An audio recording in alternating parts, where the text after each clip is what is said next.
Welcome back. September is Childhood Cancer Awareness Month. Joining me to talk about advances in treatment and the challenges that exist for those diagnosed in childhood is Dr. Aron Flagg from the Yale School of Medicine. Dr. Flagg is a pediatric hematologist and oncologist. Welcome. Thanks so much for having me. I looked at the numbers, and it's like 17,000 kids in the U.S. are diagnosed with cancer. And I thought, as I was preparing for this, that means that you or another doctor has to have 17,000 tough conversations with parents.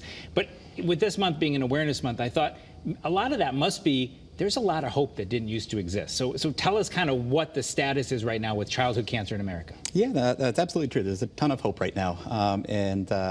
Fortunately, through research, we've really been able to improve the cure rates of childhood cancer from essentially zero, decades ago to now well over 80%, about 85, 86% cure rates. One of the challenges that you face is that niche of childhood cancer, where I know a lot of the research dollars and a lot of the scientists are kind of pointing their microscopes at adult cancers. Is that still the case? That still is the case. It's a big challenge for us. When you think about it, the majority of cancer cases diagnosed in the U.S. are in adults. And so the majority of funding goes towards adult cancers.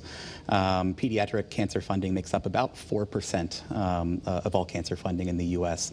And so it is a challenge for us to be able to have the research dollars we need to continue to improve outcomes. And how does it affect how you're treating a patient then? When you have a patient who has a childhood diagnosis, are you left having to look at adult studies, adult medicines? Like, as the doctor, how does that affect your treatment plan? Yeah, we can do this in a few ways. We have a lot of data over the decades of treating children that forms the basis of what we do. It is hard to get new medicines for kids. A lot of the medicines that we use that are novel are adopted from adult treatment regimens, so we do look to adult treatment to guide some of what we do. Tell me about, you have that, I said at the beginning, that difficult conversation with the parent. What is the message to them? Is it, we're gonna get this thing, we have a lot of options? Like, what do you say in that first conversation that maybe would be good to spread awareness to our audience? Yeah, these are hard questions to have. To me, there is always some hope. The outcomes may not always be guaranteed, but there's always something we can do. And so for me, as long as there's hope and there's a chance that we can succeed, it's a full court press forward, and we're doing everything we can to get that child the best outcome we can. Well, and I looked at the numbers. I mean, from the 70s, when it was a 60% 5-year survival rate, to now the 5-year survival rate's up over 85%, I think. So to have that kind of success rate, is that heartening to you as a doctor? Oh, absolutely. And I've been practicing since fellowship about 12 years. And even since my training, the outcomes have improved from then. And we have new medicines, new technologies available now that we never did before. And so it's a really optimistic time, I think, for kids. And tell me what's happening at Yale that helps contribute to that. Yeah, so Yale is a leader in research in pediatric cancer. We participate in many national clinical trials. I really would encourage all families to consider participating in a clinical trial when it's available, so that we can learn better ways to take care of these diseases. We have new therapies, whether it's new drug therapies. We have medicines that can now leverage the immune system to attack cancers rather than traditional chemotherapy. It's again really an exciting time to be in the field. One thing that you mentioned to us in preparing for this was the Hero Survivorship Clinic, and I thought that was so interesting. So you're actually tracking people who have had cancer a long time ago and kind of seeing what they're doing in adulthood, right? Yeah, absolutely. So we know that most survivors of pediatric cancer will have some issues in adulthood.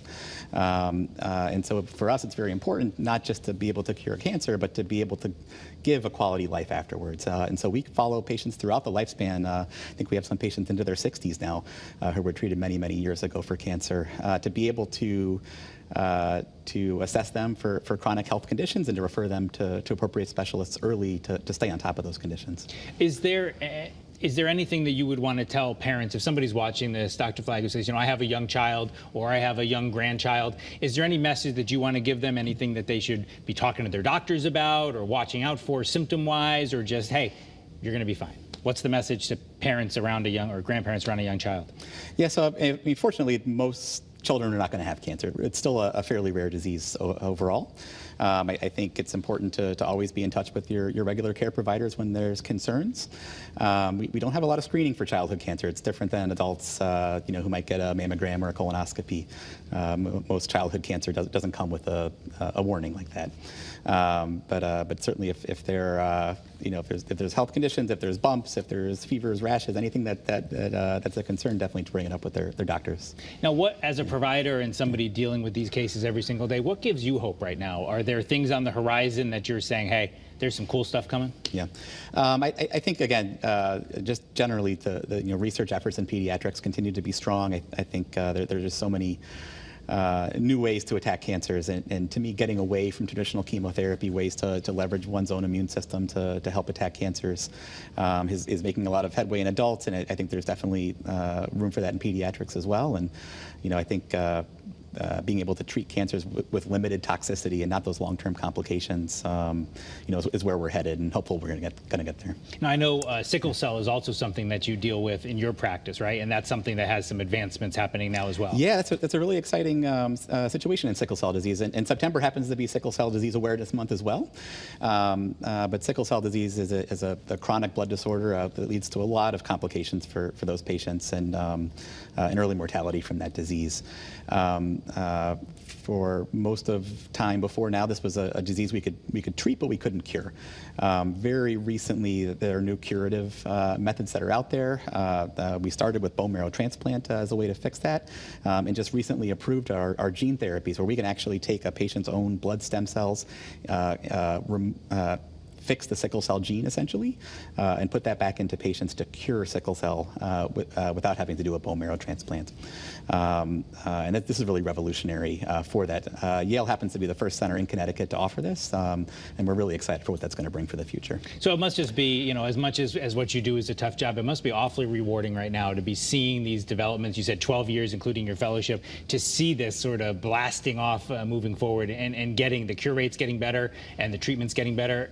It must be a great time to be doing your job. It really is. I couldn't imagine doing anything else. And for me, when I come to work and I see a survivor who was 5 years, 10 years from the end of their therapy, they're graduating high school, they're going to college, they're getting jobs. It's really just wonderful to see those patients doing well. Well, as we're in Childhood Cancer Awareness Month and Sickle Cell Awareness Month as well, I guess it's that story about that child who's graduating high school and is moving on into the survivors clinic that can give you some good awareness of what you're doing. Dr. Aron Flagg, thank you so much for being with us and for spreading the message and the good news about what's happening and all the work still to be done. Thanks for joining us. Great. Thanks so much for having me.